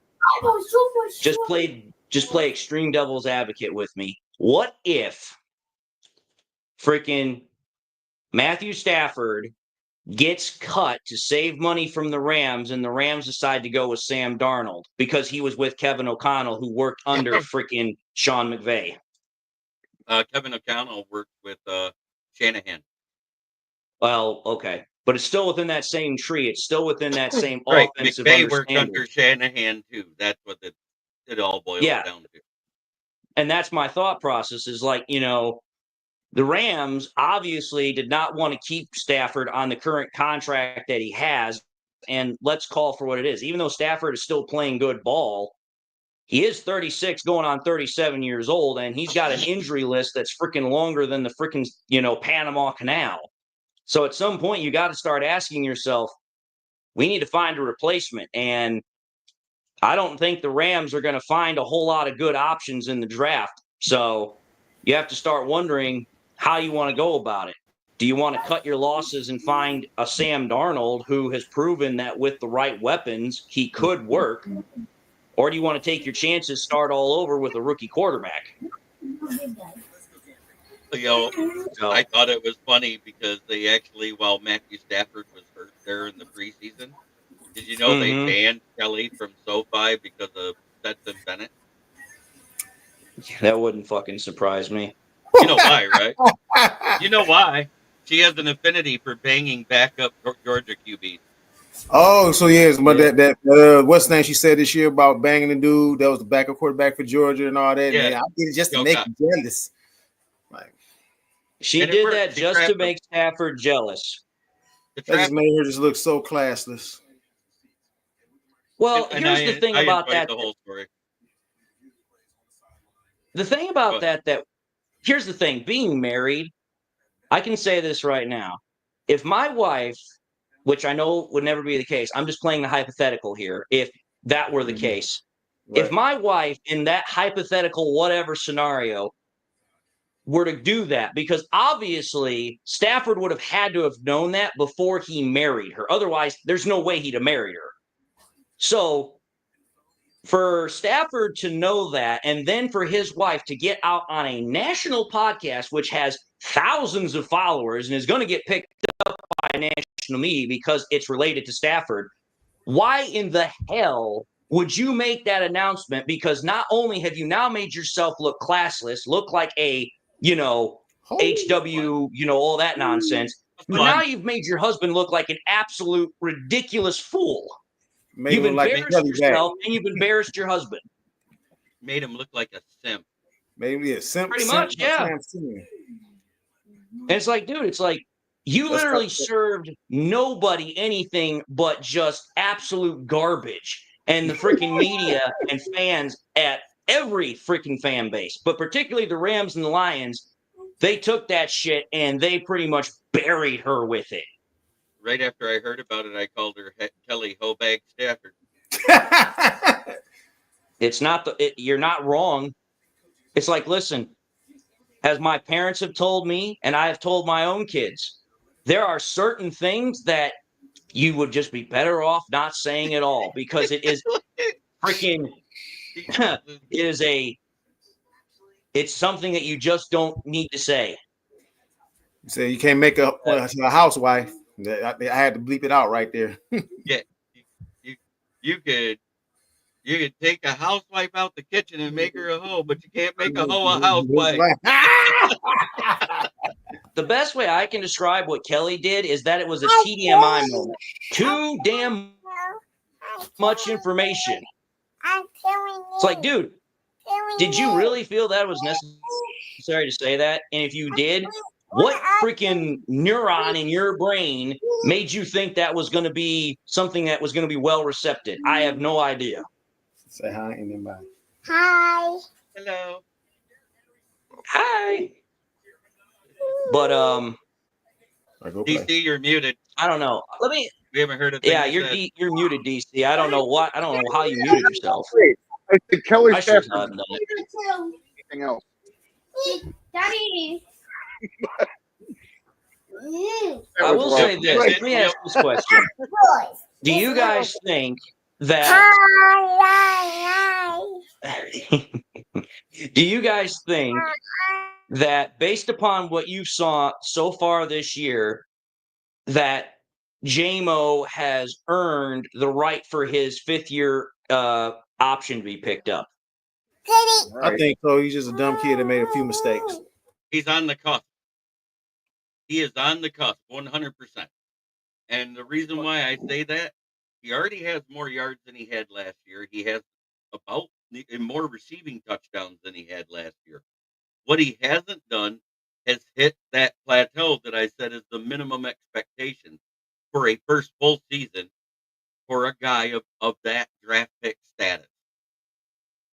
I said he's got to get a minimum of 750 yards. He has the touchdowns, but he doesn't have the yards yet. If he gets those yards, I'm 100% in on giving him the fifth year option. Well, how are we going to replace him? Okay, good luck with that. You're not going to find another guy that's got his speed and exactly. So keep him. We still have another year of this. We just have to decide before the fourth year. That's why I'm saying you have the rest of the season to evaluate. What if he gets hurt again? You still going to feel that way? No, probably not. If he gets hurt again. What if Wayne County prosecutors actually decide, screw it, we're arresting him? You still going to feel that way? Probably Depends not. if he gets out of it. Depends if the question is how many games he misses. As long as he's reliable, either to injury or dumbass shit, that's fine. The problem is that we could say, oh, this is a character issue, we'll let him go. Okay, now who do we have to stretch the offense, and who do we have to make a weapon that's going to be another Jamo? Do we have it, or do we get his fifth-year option? Because we already know we can deal with him with him being gone for chunks of the season. But what is that going to do for the whole season? We're not going to have a pick high enough to get another Jamo again. Yes, sir. We're not going to have it. You know what's funny is that usually those guys that run that fast are found all throughout the combine in every round of the draft. So while you say we can't find one that fast again, I'm going to say you're wrong. Because there's guys that run 4.3s, 4.2s every year now. I think the better clarification here would be that while there's guys that are that fast, whether or not they have that special playmaking capability that Jamo has, that's where you start running into that little dichotomy of, okay, do they fall within that category? Yes, having speed makes you a playmaker, but the ability to be consistent about it is a different matter. It's like, listen, anytime Jamo gets the ball in his hands, I don't care what it is. It can be an end around, it can be a skinny post, it can be a drag route. He can make something happen out of it. That's just what he can do. And I'm just looking at Jamo's stats right now. We played 10 games. He has 20 receptions on 35 targets, so he's catching more than 50% of the targets thrown his way. He's got 414 yards. He's got 3 receiving touchdowns. Okay.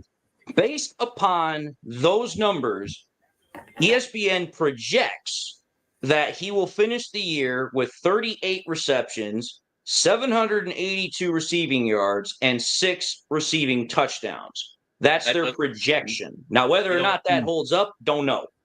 But the updated stats after today is 24, 538, 22.4 per catch, along with 70 and 4 touchdowns. They didn't add in today's yet on ESPN.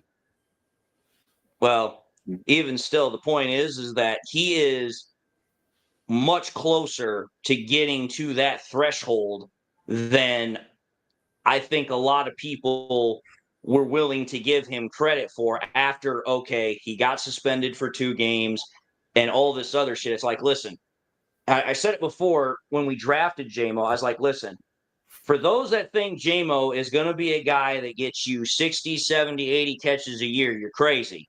First and foremost, he doesn't need that many.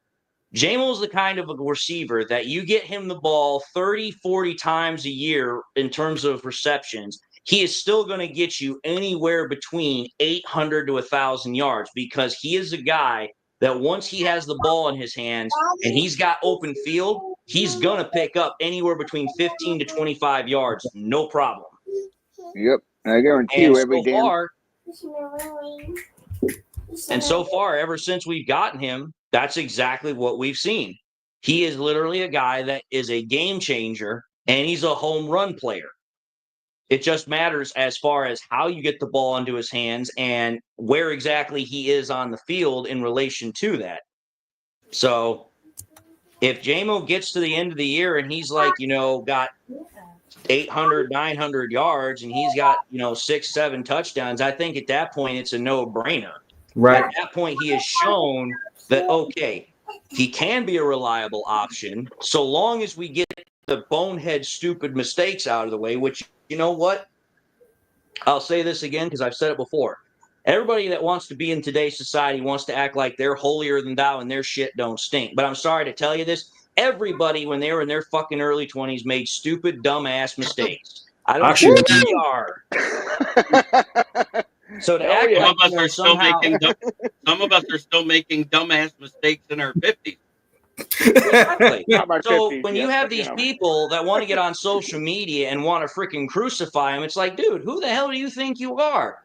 I didn't know that you had the authority to crucify people because, hey, I don't like what this is doing. How about you go back into your own little corner and play with the mushrooms there because that's about what you're all good for. Mm-hmm. Leave the young man alone.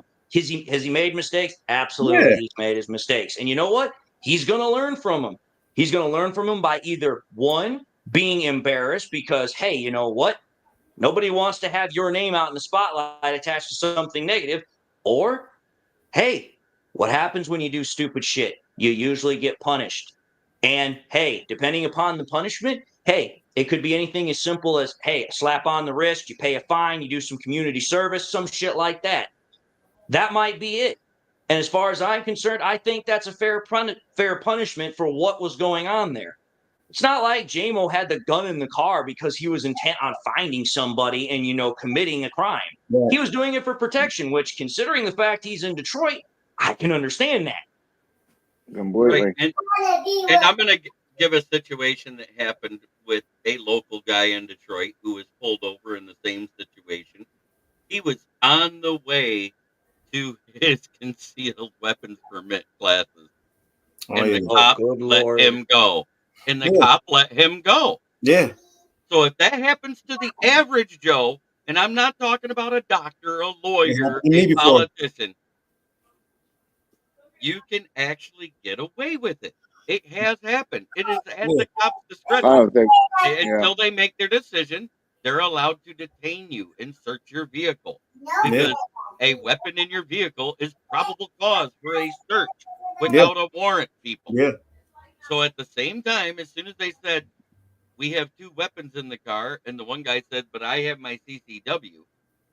If that weapon would have been in the back seat like the brothers, none of this would have happened. Yeah, I think Jamo panicked when he saw the sirens in the rearview mirror and put it under the front of his seat and didn't tuck it enough, and they were able to see it when they rolled down the window.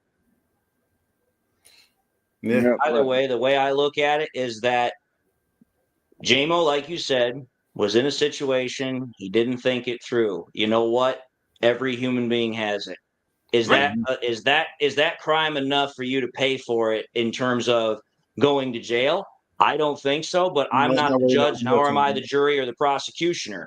But again, one of the things about our justice system that I at least enjoy is that there's intent that is put behind when you commit a crime. Okay, did he technically commit a crime? Yes, he did. But what was the intent behind it? Was it because he was trying to do it, or was it because, hey, you know what? Wrong place, wrong time, wrong situation. True. As far as I'm concerned, yeah, it was a stupid bonehead decision. It's going to cost him.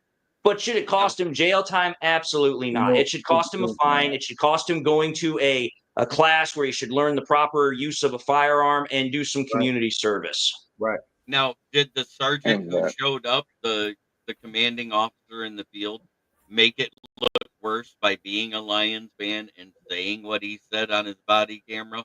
So you know who this is? Yeah, he told me. You know who this is? I don't know who it is. I've seen the body cam tape, though. They showed it. Yeah. What I'm saying is, him acting the way he did, being a fanboy, was not good for Jamo's case. Yeah. Is what I'm getting it wasn't. at. And to have him call 4 different people to finally get the right answer that he wanted, and the way he acted, you're my fucking hero, dude.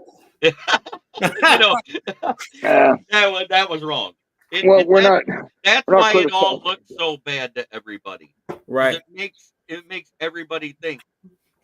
You know, if you actually heard the way Jamo said, "I'm Jameson Williams" when he was getting sat in the back of the car, it didn't sound like somebody saying, "Oh my God, I'm Jameson Williams. You don't have." No, he didn't say it like that. No, he didn't. No, he said it like, "Oh my God, I'm Jameson Williams, and I just did something fucking stupid." Is the way I heard it. Hell, yeah. I don't unlock the handcuffs and say, "Get the fuck out of here." But the way I look at it is very simple. For people that want to try and demonize the young man, it's like, listen, what exactly up until this thing with the gun charge or the gun incident, because technically he hasn't been charged yet. It's just an incident at this point. They're looking into developing charges. But up until this particular incident with Jamo, what exactly has he done that is actually either one, been illegal, or two, so nefarious and wrong that it deserves the criticism he's gotten? Absolutely not a damn thing. There's not been a single damn thing he's done that deserves the criticism that a lot of fans have given him, because it's like, okay, let's start with the first thing. Oh, well, he didn't look all that enthused when he showed up to his introductory press conference. He's a 21-year-old guy that's in fucking Vegas. Do you honestly think he's going to be going to bed early that night? I don't think so. Also, there's another reason why he probably didn't look that enthused. And he never looks enthused for the most part in any of his interviews except right after games. He takes ADHD medicine, which is an inhibitor of emotion. Right. Makes you an even kid. Yes, it does. That's the whole point of it. So that way you're not bouncing around all over the place. So, okay, that's incident number one. Because people didn't know about that. They made an instant judgment without knowing all the facts. Let's move on to incident number two. Oh, Jamo decides to go to a Coney Island, which last I checked, we're a free America, at least for the moment. You can go where you want to go. And he's on the wrong side of Detroit, and everybody's like, oh, he's so stupid for going there. Based upon what parameter? Just because you don't think he should be there? Who made you God? So that's point number two. Point number three. The fireworks incident on 4th of July. Oh, he's an idiot because he's lighting fireworks with his bare hands. Every fucking American does that shit. So what are you going to say? Every American's a dumbass? Exactly. How do you think you're going to light fireworks most of the time? You're going to go up to the firework, you're going to pull out the fuse, you're going to light it with a lighter, and then you're going to run. That's exactly how you do it. Right. Did anybody shoot fireworks after the election? I know I did. I can't shoot fireworks because I'm on freaking base, number one. Yeah. But number two, it depends on your political preference, and I'm not going there. I don't care to talk politics because all it does is cause problems. No, all I'm going to say is I vote for America. I am neither right nor left because they're a part of the same bird that's been flipping off the America public since 1914, and I'll leave it like that. Yeah. But, yeah. Either way. And then, as we all know, the next incident was the freaking gambling suspension. And it's like, listen, first and foremost, Jamo didn't commit a crime because he was of age. He can gamble. Number two, when he gambled, oh, that's right. What was the report afterwards? 80 to 85% of the NFL players did not fully understand the rule because how was he caught? He was caught because he was gambling on team property. Well, what defines team property? Oh, that's right. It can be a hotel room or it can be a parking lot. Right. Since when is that considered a team facility? Go ahead, Jeremy. It's a hotel room on the road. But the main thing that I want to clear up on that is he was betting on college football on the Alabama football team in their bowl game because he was on his way at the hotel to play Green Bay Packers that weekend. So you're not talking about a guy that bet on the NFL. You're not talking about a guy that bet on himself in fantasy football because that's a no-no too. They're not even allowed to do fantasy football now. Wasn't that Quentin Cephas that did that? Quentin Cephas bet on the team because he got hurt. He was trying to double up his income, so he went ahead and bet on us to make the playoffs. Right. Idiot. But anyway. It wasn't a bad bet, but still. Yeah, it was. We didn't make it, remember? Because Seattle won. I'm just simply saying based upon our current trend. Yeah, but I get what you're saying. But The at point the same is time, that they never would have found out Jamo wasn't doing it if there wasn't 8 players, assistants, and low-level coaches that were caught to begin with. Mm-hmm. I thought they said some people that was at the facility that was gambling too, like was facility employees. I'm talking about Lions employees. Yeah. Player assistants, in other words, the people that go do all the errands for the players. Right. There was a total of 8 of them, and there was like three low-level coaches. So 8 player assistants and 3 low-level coaches. They didn't say, I know JT Barrett's still on the team, so it wasn't that assistant coach. We know that the guy that got promoted to replace Deuce Staley's still here, so it wasn't that coach. Right. It wasn't Kelvin Shepard, and it wasn't any of those guys. Well, here's the simple thing about that whole situation that tells me why people's reaction to that was completely over fucking blown. Because let's think about it.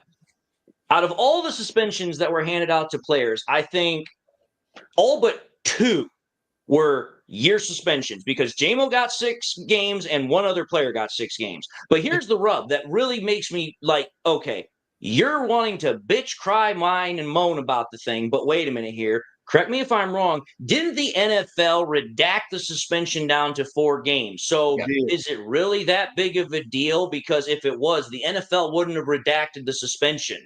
They wouldn't have reduced it.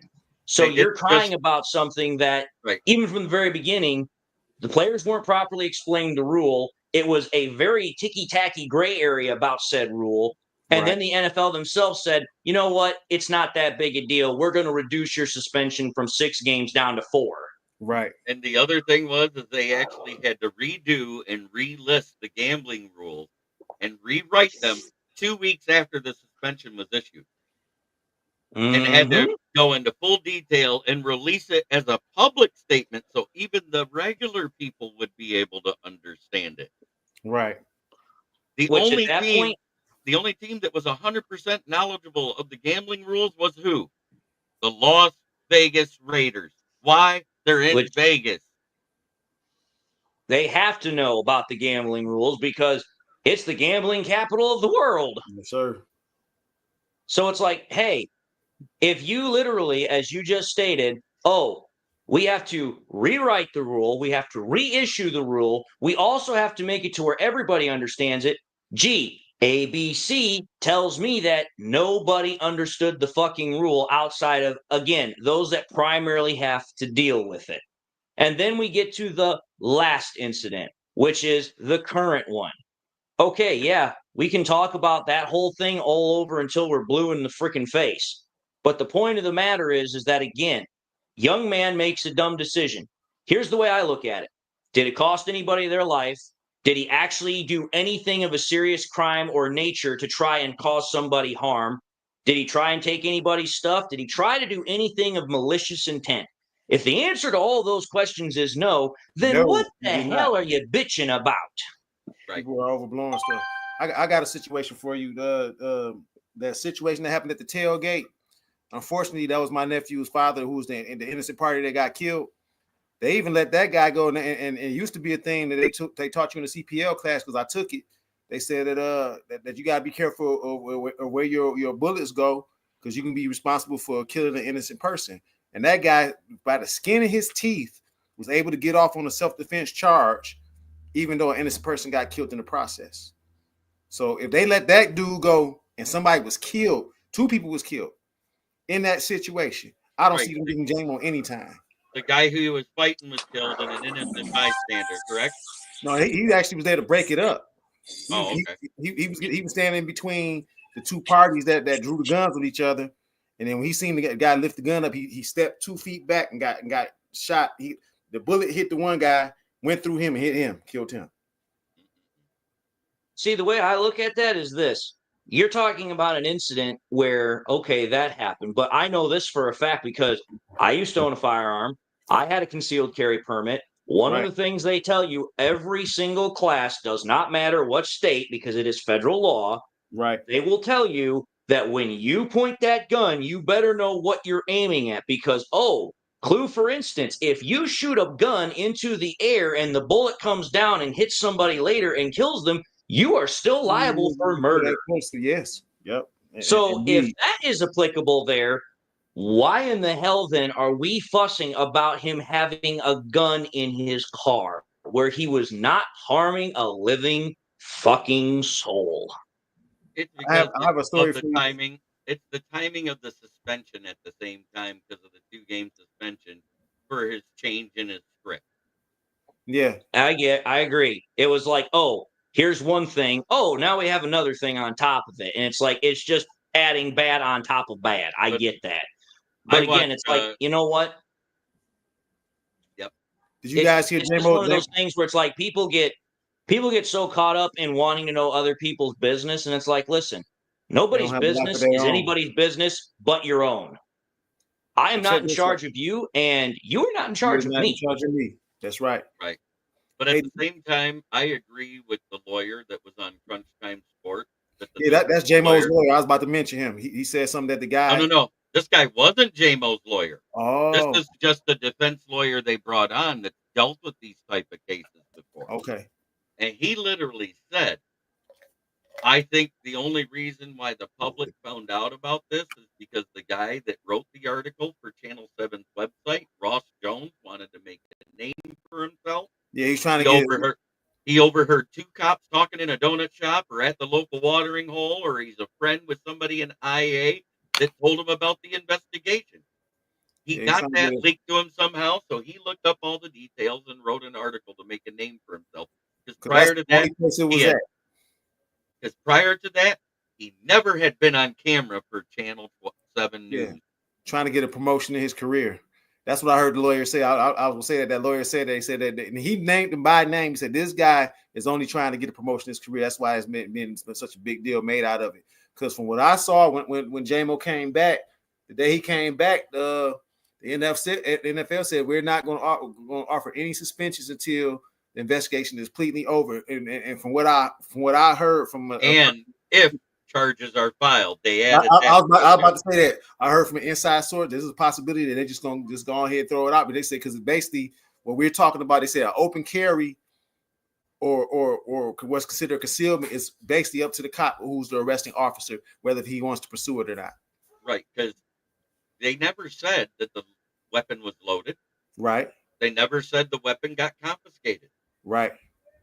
So if it's in a car and it's loaded under his seat, that is a felony, even in an open carry state. Yes, sir. Just to let you know. And that's correct. So that's correct. If it was a felony charge that he got out of, that's different. Right. If it's just having it in the car, it's not as big a deal as everybody's making it out to be, especially if the ammo was in in the glove box or in the trunk or whatever. You know what? The judge I went in front of, I was going to give you a situation. The judge I went in front of, I was about 28 years old. My dad had just passed away. This was in 2002. I was out delivering papers. This is my side hustle. I was delivering papers early in the morning. I hit some black ice. The state police pulled me over. And he asked me, is there anything that I need to worry about? I said, no, sir. I said, well, I got my firearm in the back, and I got targets from me coming from the gun range, and it's in the lockbox. And when he went back there and looked at it, he said, well, your lockbox isn't locked. So they detained me. Then they let me go. I went to court. The judge even told me, he asked me, he said, was he in commission of a felony when you guys pulled him over? I said, so what did he say? He said he was honest. He told us that the gun was in the lockbox. He said, but the lockbox wasn't locked. And he said, what happened? I said, well, basically, I was like, my dad just passed away, so I forgot to lock the lockbox when I came from the gun range. I said it was an honest mistake. He said, you know what? I'm not about to lock this man up for an honest mistake. You have a nice day. Right. I mean, so at the same time, while everybody's complaining about it, it is totally out of the public's hands and the public's opinion. Oh, yeah. And everybody has the right to their opinion, right? Even though, just like my daddy always said, everybody's entitled to their opinion. It's a lot like an asshole, usually. Everybody got one. Yep. My dad says the same thing. But he puts it more succinctly. He's like, opinions are like assholes. Everyone has one, and they all stink. Yeah. And the way I look at it is this: it's like, listen, you know what? I just put it the same way as I always have. You know what? It goes back to the same thing as when you have politicians that get into these scandals. Case in point, when Bill Clinton got discovered with the Monica Lewinsky scandal, it's like, listen, was it the American people's right to know that? No, it wasn't. The only people that needed to have any concern about that was Bill, Hillary, and Monica. That was it. Right. The American people said, oh, well, we got to know about it. Under whose right or authority? Unfortunately, there is a little thing about being the president, and if you're married, yes, there is a law against cheating. So once it became a public knowledge is when it became the biggest joke in the country. Is all I got to say, because there are so many people doing this and that and the other, and I didn't care one way or the other. You know what? I was like, kudos to him, 50-year-old man getting his knob swabbed by a 20-something-year-old. The way I just simply looked at it is like, you know what? If people want to do, and I've said this before, if people want to do stupid things, then they're entitled to that.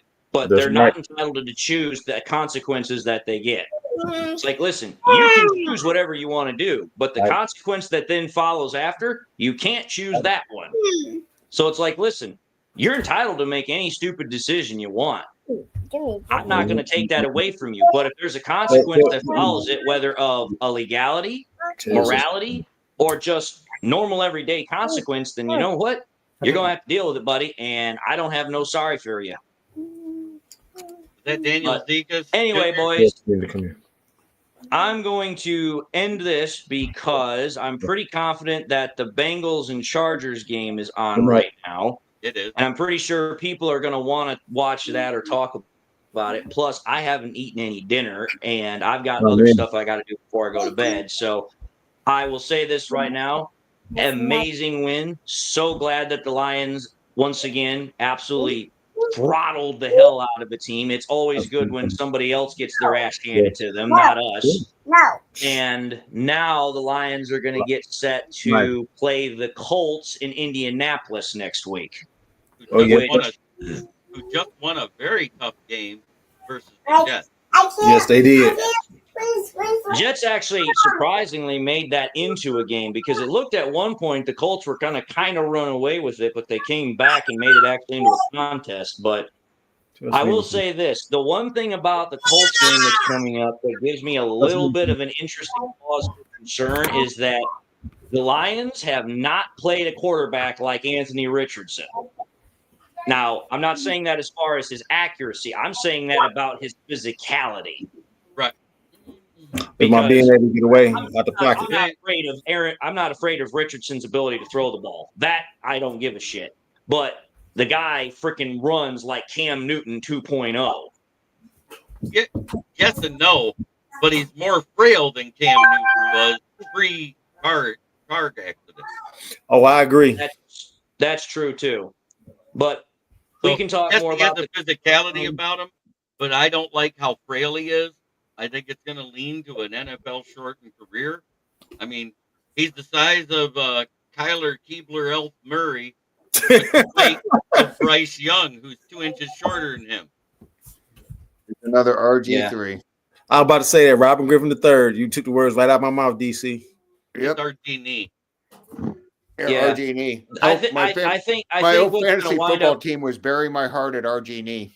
With the Redskins logo. Did you see his post tonight on Twitter? Right after the Bills beat the Chiefs. Face it, people, it's facts. Detroit is the best team in football. Yes, sir. We love it. RG, have a great night, everybody. Yep. See you guys all later. Enjoy the victory. Enjoy Victory Monday, bragging to your friends and also to your haters and the other division, people. And we will see each other next week when we get set to play the Colts. Until then, good night. God bless. One Pride.